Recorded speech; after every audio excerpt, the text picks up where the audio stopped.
What's up, guys? Welcome back to the channel. Today I'm doing a first drive on the Gen 9. They just had a sale. I jumped on it. Did a couple things to it. I took a couple things from the Gen 8 that I had, some brass that worked, but I want to talk about that a little bit. So here it is. It comes in silver and blue. I got the blue version. This is the next generation from the Gen 8. All I have is the chassis here. The body is up here. That was also a Scout. That was the Scout 2. This is the Scout 800A. So a couple changes. Number one, I want to talk about the axles. A couple things with the axles, actually. So number one, the shocks. They moved the mounting point so that they're not internal. Before it was a tiny little grub screw. It was like a 1.5 millimeter grub screw. It was super easy to strip. Second thing is the Gen 8 had V2 axles. These are alloy versions with brass. But these are V3 axles from Red Cat.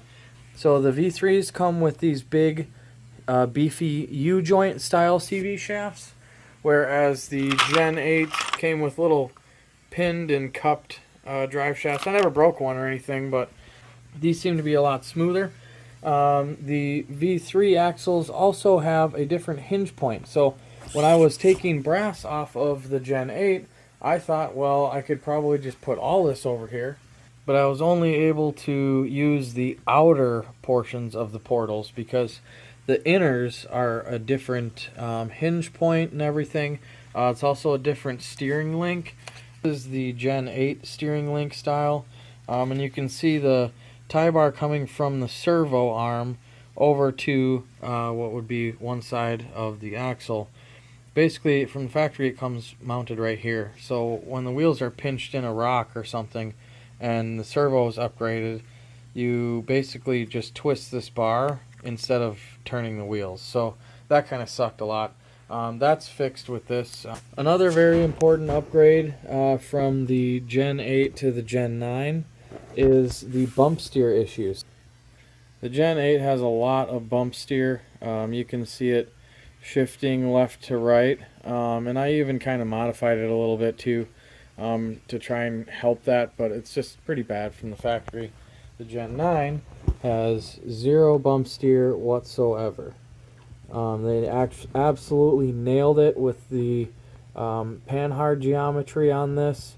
The panhard does mount way further out towards the end of the axle, which is obviously better for it's a longer panhard bar, so it's a longer radius, so there's less bump steer. Yeah, you can tell the wheels are turned a little bit, so it kind of looks here. Let's see if I can get it perfectly straight with the camera. There we go. Yeah. Another thing is they did put an upgraded steering servo in here. It's a little bit stronger than the Gen 8 was. And then the interior is obviously awesome. I love the interior on this. For a truck that I got for $269, that I was able to just throw some stuff on from the previous variant. That's an awesome thing. It does come with this motor and this ESC, which I'm not particularly very fond of the Red Cat brushed ESCs and motors. They're kind of junk. For like 25-30 bucks, you can do what I did here. This is just a Holmes Trailmaster Sport and a 1060 quick run. They do keep that adjustable wheelbase length. You can go from 12.2 to 12.2 to 13.2, I believe, if I remember right. And then this is new for the Gen 9. This is a 2-speed. So it comes with a little micro servo, a little shift arm. It's kind of clunky, but it works every time. It just, when you shift, sometimes it takes a second for those cogs to line up and get into the next gear. So, and then the Gen 9 does also have way better approach and descent angles there from the Gen 8, so that's another upgrade. These are RC 4-wheel drive Scottsdale or K5 variant replicas with Duratrax fossils with Etsy anti-foams. They are the Etsy 3D printed. They are the medium compound. Last thing I want to touch base on is the way the body is mounted. On the Gen 8, it really sucked. On the Gen 9, it's a lot simpler. There are these little tabs. You spin them so that they are facing straight, and then the body just lifts right off, and it hinges on the back bumper here, and you can just pick it straight up off that. When you put it back on, you just align the body with that little back fascia, set it in the hinges, tip it down, and then there's these little dials here. You just spin that in one direction like that, and same with this side.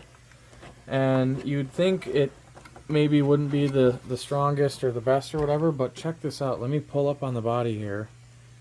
There's absolutely zero play in the body to the bumper or the frame. I mean, the body does not move at all. I can pick the whole truck up.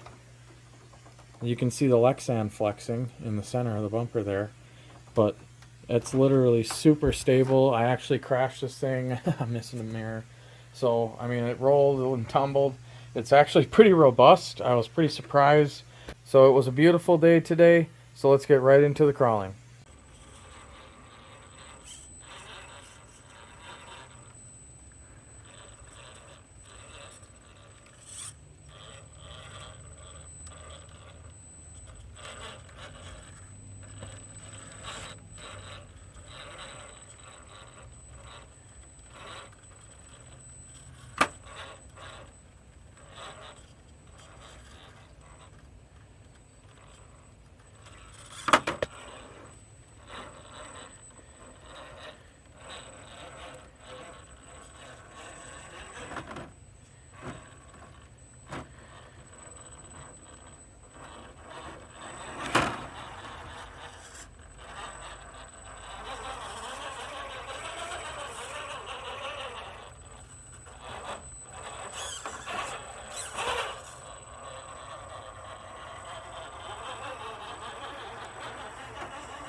Well guys, that's it for the Gen 9 first drive. Some cons. The drivetrain is a bit loud. The 2-speed, it works every time, but it is a bit clunky. It's not like a perfect thing because the cogs are most likely probably large tooth. It is a bit top heavy, but the interior is awesome. It is light ready from the factory. The sliders are great. They're very slick. Adjustable wheelbase, scale details, even though I broke the mirror off, and they revised almost everything that was wrong with the Gen 8 from the factory. So they were paying attention to us. I think, you know, the Gen 9 is really good. The Gen 8 was supposed to be a TRX4 competitor. I don't really think it was after spending hundreds of dollars on mine. This, however, I believe this is a TRX4 contender, especially with the 2-speed and the interior. If they have a couple different body options down the line, that would be definite for sure. So the way it is, I really like it. There is a little bit of brass on it, obviously, so it does handle a little bit better than it would from the factory. And I also wanted to say thank you. If you're still here at the end of the video, I really appreciate it. I don't do this full time. You know, I have a full-time job. I'm building a drift car. I'm building a shop. You know, I have a bunch of other stuff going on like everybody else. As far as what's coming, I do have... This is something I've been working on. This is a G-Speed GSFS, so it's a G-Shot forward skid. Really like the way that this is turning out. I'm trying to make this competitive level for 2024. It's got Capra axles, forward mount, dig unit. It's still kind of budget. This is just a 3-gear dig unit from Amazon. I'm going to put a micro servo on it, but it looks like it's coming out pretty good so far. My goal with the Capra axles, these are 2.2 beadlocks. I'm going to tuck the Capras as far into beadlocks as I can. These aren't the actual wheels that I'm going to run on it. The ones that that are on the way for it are 2.2. They're adjustable offsets, so I'm going to be able to set the offset way out here towards the sidewall and tuck these portals so that I can have mucho clearance without any snagging and really use the low center of gravity that this chassis is built to do. I have some things coming with the 8x8. I'm going to do the Tamiya Globe Trotter cab over body. I have some parts for that already. I'm going to just build it because I don't need the whole body. And then I did get a RDS kit. I'm going to replace pretty much everything with Yokohama, like all the steering and everything like that is going to be all Yokohama. But I did get this because it was on sale for $150, and for a chassis with some wheels and suspension and everything, to be able to build it as a ground level foundation to build a RC drift car that does it very well, that's a very good price, I think. So I think with this, I'm going to do some Capra axles. I'm definitely going to put probably a Fusion in it. I don't know if I'll go with a Komodo. I think I'm going to go with the Fusion or maybe even an Axe just to hold the weight of this. I'm going to go a little bit wider, a little bit heavier, and more brass down low so that I can kind of offset the top heaviness of this scale body, you know, and kind of just equal it out. It'll be a little bit heavier, but we'll see. Then I can get more out of the medium foams or the medium inserts. I wasn't really getting the most out of these tires because I think these inserts are a little bit too stiff for this weight. They're just mediums, but I think that was something that I could improve on as well. So thanks for stopping by, and we'll see this again next time with some more mods.